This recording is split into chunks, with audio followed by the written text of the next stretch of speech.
Hello. Okay. This is recording. Yes, so I'm making a video basically to talk about my experience of like not having social media because I was walking today. I made a video earlier, which I don't know if I'll post it or not, but basically I was walking home and there was a dad and his teenage daughter, and he was walking in front of her, she was walking behind, she was really upset, she was like crying her little eyes out. And he was kind of just like really fed up and frustrated, and he was saying, I just caught like a little snippet of their conversation. He was like basically saying like, I'm not getting you a smartphone. If you want a smartphone, you have to ask somebody else, like you're not getting it from me. And she was like really upset, and I really felt for both of them because I totally understand the predicament they're in. I totally understand her feeling and I totally understand his. Whatever his reasoning is, like I don't know what his reasoning is, for that. However, to give a bit of background on why I want to talk about this and like how my experience is relevant. Growing up, so I was born in 2000, to give you like a sense of the kind of time we were in. I remember like some of my friends started getting phones probably around year six, not necessarily smartphones yet, but I think there were a couple of kids that maybe had smartphones. But then when I went to secondary school was really when everybody had smartphones from year seven, and onwards, and I just wasn't allowed to get one. To be fair, we didn't have very much money growing up, so it wasn't really an expense that we could justify. But also my parents are kind of a bit more like go play outside kind of parents. They're really not here for all of this technology, and like I was never even allowed a Tamagotchi, and that used to devastate me when I was younger. No Nintendo, no, just nothing electronic in that sense. Like we had like some really old computer and that was it. But to me, like not having a smartphone was the biggest deal. And I kind of never really said this to my parents. I kind of said it to them a few times, but I knew we couldn't afford one. I knew it was something that was just too much of a privilege for me to have. And I hated that because the school I went to, like a fair few of the people were quite wealthy. It wasn't like an issue for them to, have nice shoes or nice clothes, or have like even just money like £20 to like go out with your friends. Like I just never had that, and I just felt like not having a smartphone was just like so embarrassing. It was like, we're too poor for that, like everybody has one apart from me kind of thing, and I just used to hate it. And then when I was 15, so still actually relatively early, my sister actually, she had secretly been like saving up and she bought me a smartphone, and I was so happy that I cried when I opened that on my 15th birthday. And just the fact that I cried when I opened it like kind of shows you how much it was like a relief more than anything. It was like, oh my god, finally I'm not gonna have to be like this outsider to my friends. Like, we already didn't have a TV. So I literally like I couldn't join in with like conversations that my friends would have about like their favorite TV shows and things like that, because I just didn't have the context to to follow along. And sometimes I would pretend to know what they were talking about. How sad. I'd pretend to know what they were talking about because I would just be like, I just cannot have another conversation where I have to admit that I don't have a TV, and then I get this like shocked look and they're like, oh, what do you mean you don't have a TV? I could never live without a TV. Da, da, da, da. And I'm like, okay, I get it. Like, I do though. And it's not really a choice of mine. Like, we just don't have the money for it.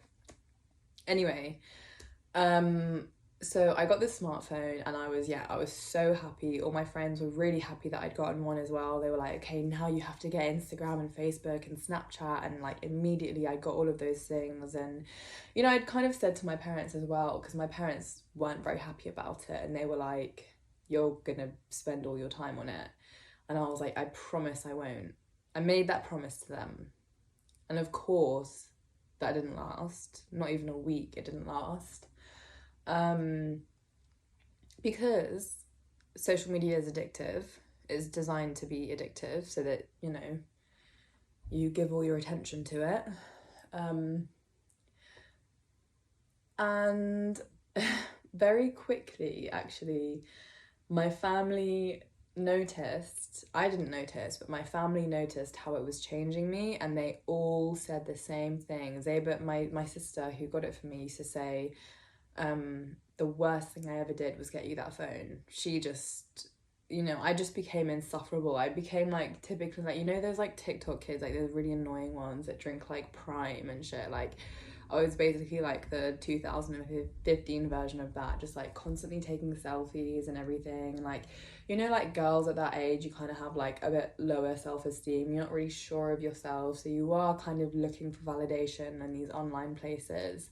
And around the same, or like later that year, I also then got scouted for modelling, and then thus became like my modelling career kind of thing. I got signed, and you know, I started like a 7-year career. And so around like a similar time, suddenly like I had a job that was important. Like it was important to think about appearances. It was actually important to like take selfies and post and things like that. And I just became very entwined with social media, Instagram in particular. I became very like reliant on it in a way. And anyway, so in all of that, I went to school, did my GCSEs, did my A levels, took a year out, and then was going to go to university. At the last minute,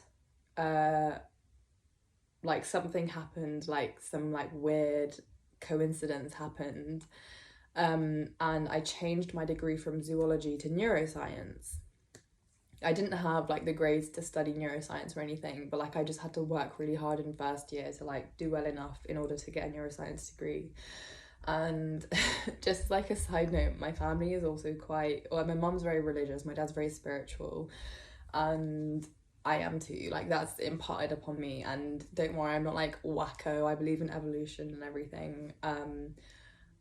But it definitely felt like I didn't choose to study neuroscience, it chose me. Like I'd never considered neuroscience before the actual moment that I chose neuroscience instead of zoology. I just walked in and I said, I don't want to do zoology anymore. They gave me a list. The only thing on that list that looked interesting to me was neuroscience, and so I was like, okay, fine, I'll choose that. And the only reason I didn't study zoology is because I went to a church with my modelling manager, and they had a guest preacher who was just like, I'd never heard of this man before or whatever. He just comes up on stage and is like, oh, I did the most useless degree. I did zoology. And then I was like, oh my God, I'm going in 2 weeks to study zoology, and I'm not even sure about it. So it was just like anyway, that was a tangent, but it was just like a sign. Like it just felt like studying neuroscience was actually my calling, and I didn't realize it, but that path kind of got shown to me. And I never really understood this until, you know, like a year or two into studying neuroscience, because it's a really difficult degree. There's a lot of ups and downs, and also the career path is typically something like research, and I just don't want to do that. But anyway, as I was learning about neuroscience,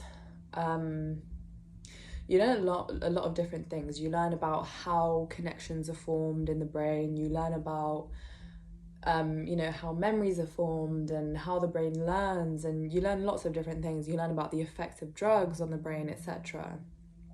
And I just begun to form like this really sort of deep sense of not admiration is not the right word, but maybe respect. I think respect for the human brain, Because if you think about it, the fact that you possess a brain, the fact that you're watching this video right now, the fact that you're understanding the words I'm saying, and you look at me and you recognize me to be a human being, and you can kind of comprehend, like, or you can think about what you're gonna have for lunch later, and you can call up a friend on a phone, like all of these things. Even the fact that I'm sitting here in this room in a society which is dominated by humans, like, we should not do not downplay, like, how amazing the human brain is, because it's the only thing that sets you apart from other species, and the only reason that other species have not reached this level of society. They have not reached this level of language, and I know that's like arguable, because dolphins and whales and other animals, they do have like levels of language, but at the end of the day, they just don't have the right combination of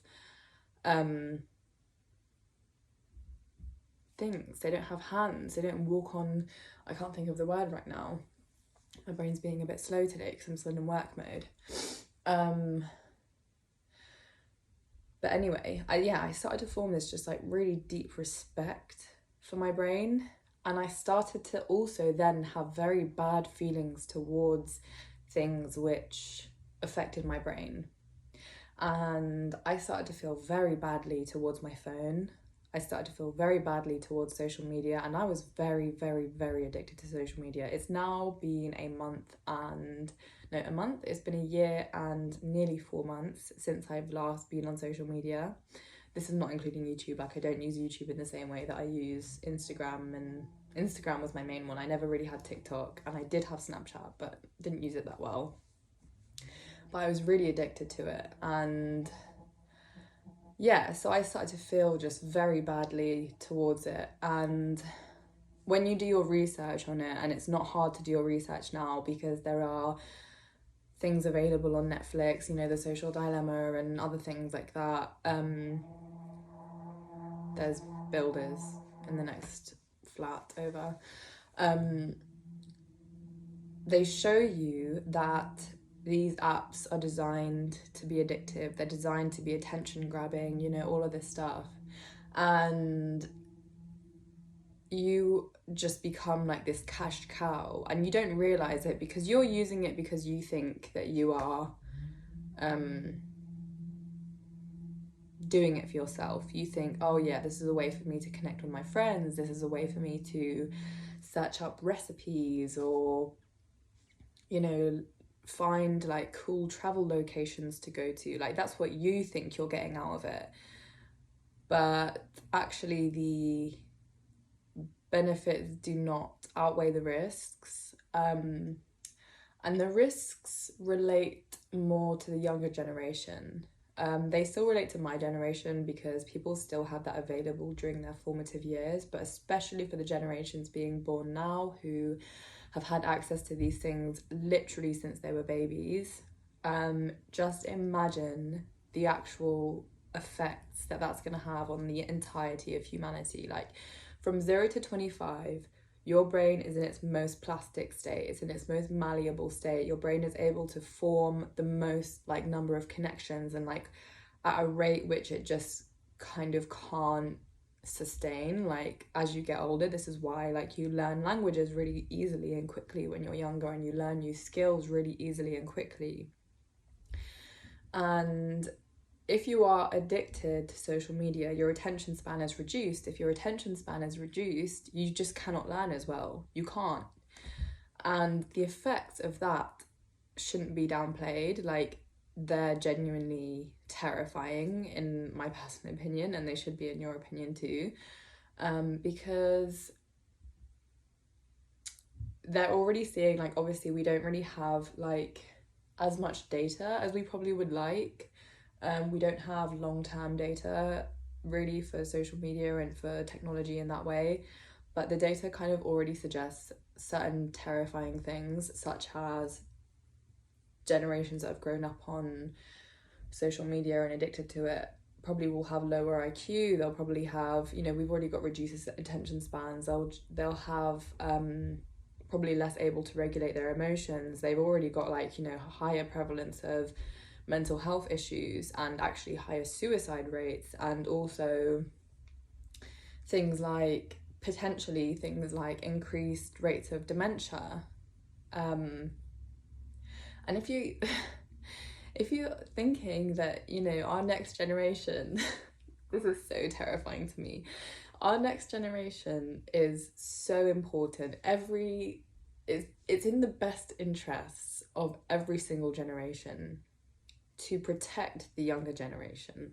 It's in your best interest, because they are going to be our future world leaders, our future politicians, our future, you know, business owners, and, you know, things like that.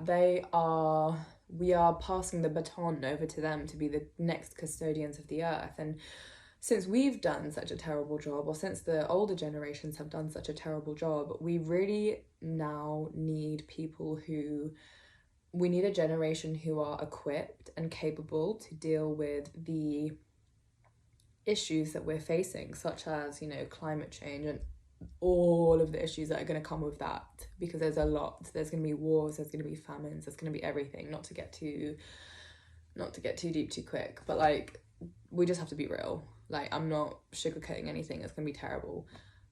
But, you know, how are we then, like, I just honestly feel like as a society, I just feel like we're just like giving up in a way, because I feel like we're just the people who are creating addictive social media and things like that. And I'm not saying addictive social media is the number one thing that's wrong, but I think it is one of the biggest things that we need to consider.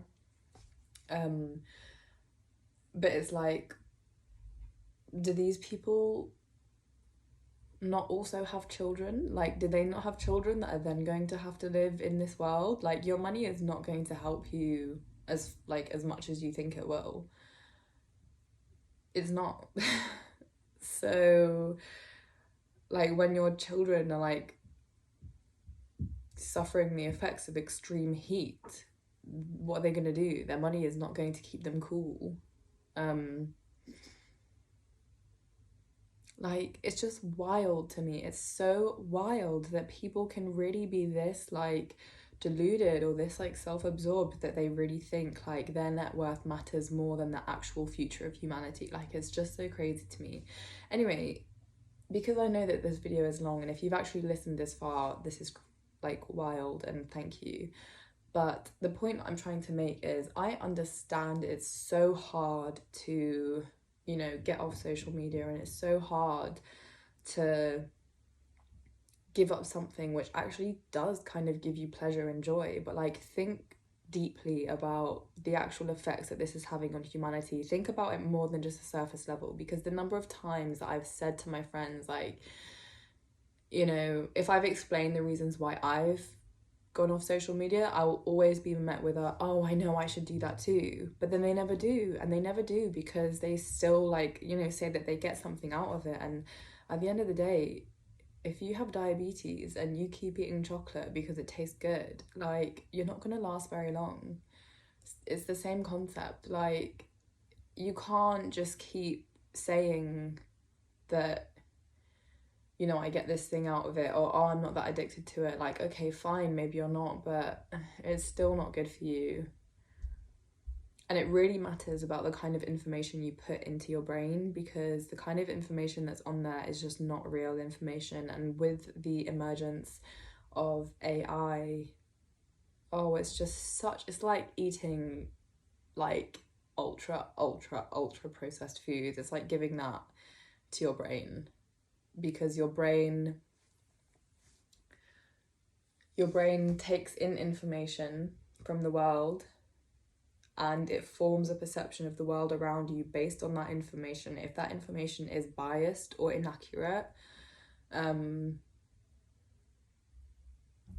what, like, your worldview, your entire perspective of life, and probably your overall happiness is, yeah, it's not going to be, and you're just going to confuse yourself as well. If you're looking at like AI generated images and things like that, your brain is just going to be super confused, because it's seeing things that are just not real. And eventually when it's like the more it sees it, it's not really going to be able to distinguish like what's real and what's not.